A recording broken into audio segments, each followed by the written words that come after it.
حصوں میں بٹ چکے ہوتے ہیں، جتنے راہ کے پتھر وہ ہٹ چکے ہوتے، ضرور وہ کئی حصوں میں بٹ چکے ہوتے، جو کتے بھونک رہے ہیں نبی کی عظمت پر عمر کے دور میں ہوتے تو کٹ چکے ہوتے، جو کتے بھونک رہے ہیں نبی کی عظمت پر عمر کے دور میں ہوتے تو کٹ چکے ہوتے۔ جو جلسہ دیکھنے کے لیے آئے تھے وہ دیکھ کر چلے گئے، جو جلسہ سننے کے لیے آئے تھے وہ ابھی بیٹھے ہیں، اور جب تک جلسہ چالو رہے گا تب تک وہ بیٹھے رہیں گے، ہے نا۔ ایک شعر اور سنیں کہ ایک دن میرے نصیب میں وہ در بھی آئے گا، ہاتھوں میں کوہ نور کا منظر بھی آئے گا۔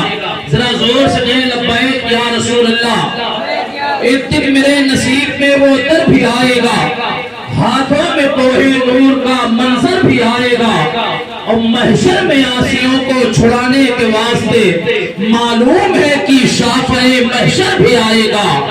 ایک دن میرے نصیب میں وہ در بھی آئے گا، ہاتھوں میں کوہ نور کا منظر بھی آئے گا، اور محشر میں عاصیوں کو چھڑانے کے واسطے معلوم ہے کہ شافع محشر بھی آئے گا۔ اور کہہ دو وہابیوں سے منائے نہ اپنی خیر، احمد رضا کے بعد وہ اختر بھی آئے گا۔ کہہ دو وہابیوں سے منائے نہ اپنی خیر، احمد رضا کے بعد وہ اختر بھی آئے گا، اور ظلم و ستم کی قوت خیبر کو توڑنے ہر دور میں وہ پنجۂ حیدر بھی آئے گا۔ ظلم و ستم کی قوت خیبر کو توڑنے ہر دور میں وہ پنجۂ حیدر بھی آئے گا۔ اور علی بابا نبی نانا مجھے عباس کہتے ہیں، لو میرا جان لو شجرہ مجھے عباس کہتے ہیں۔ حضرت عباس کا نام آپ نے سنا ہے؟ ہر محرم شریف کے مہینے میں ذکر ہوتے ہیں حضرت عباس کے، ذکر امام حسین آپ کرتے ہیں اور سماعت بھی کرتے ہیں۔ ایک شعر سماعت کر لیں کہ علی بابا نبی نانا مجھے عباس کہتے ہیں، لو میرا جان لو شجرہ مجھے عباس کہتے ہیں۔ علی بابا نبی نانا مجھے عباس کہتے ہیں، لو میرا جان لو شجرہ مجھے عباس کہتے ہیں۔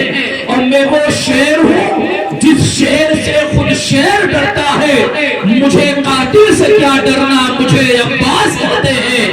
میں وہ شیر ہوں جس شیر سے خود شیر ڈرتا ہے، مجھے قاتل سے کیا ڈرنا مجھے عباس کہتے ہیں۔ مجھے قاتل سے کیا ڈرنا مجھے عباس کہتے ہیں۔ اب آئیے عالم نوجوان واعظ حق بیان مفکر ملت ناشر مستقی اعلیٰ حضرت علامہ مفتی حسان رضا صاحب قبلہ کا تمام لوگ مل کر استقبال کریں، اپنی آواز کو بلند کریں اور نعرے کا جواب دیں، نعرہ تکبیر۔